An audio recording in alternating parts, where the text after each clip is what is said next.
Зимата се уште не започната, а Скопје загадено над нормалата, покажуваат мерните станици за квалитетот на воздухот. Најзагадено е кај ректорат, каде изминатото деноноќие PM10 частичките достигнале близу 200 микрограми на кубен метар, пошто следува Скопско Миладиновци, каде загадениот воздух варира на околу 160 микрограми. По него е Бутел со 102, а горната дозволена граница е 50 микрограми на метар кубен. Освен Скопјани, загаден воздух диша и Кумановци и Битолчани. Од коалицијата за чист воздух реагираа дека сликата за разлика од лани била непроменета и дека главниот град и натаму ќе остане на исто ниво, зашто според нив власта не мрднала со прст во текот на летото кое било идеално за решавање на овие проблеми. При промената на локалната власт една од главните мерки што беа најавувани беа токму оние за спречување на загадувањето. Сега, за разлика од минатата година и оваа година генералната слика останува непроменета. Беше најавено обележување на возила при технички преглед, тоа е во застој колку што на нас ни е познато.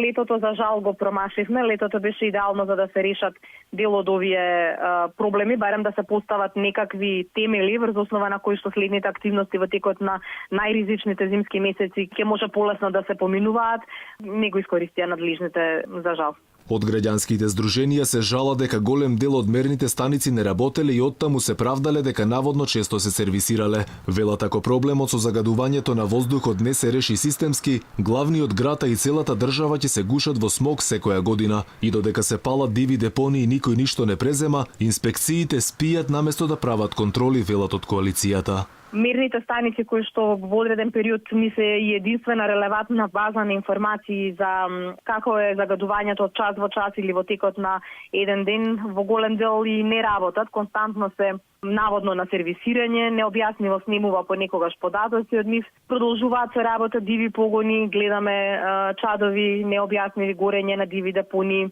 Баравме ние инспекцијската контрола и многу поревносно да си ја извршува својата работа, значи транспарентно да ги објавуваат резултатите од инспекцијските надзори, кои што не се многу и се секогаш под притисок на јавноста. Генерално ние разбираме дека во инспекторатите имаат проблем со недостиг на инспектори на терен, но сметаме исто така дека до сега имаше доволно време тој вакуум од луѓе исто така да биде пополнет. И по една година власт на скопскиот градоначалник Петре Шилегов очигледно нема ништо од предизборните ветувања за спроведување со загадувањето во главниот град, а граѓаните се повеќе револтирани од овој проблем кој допрва следува.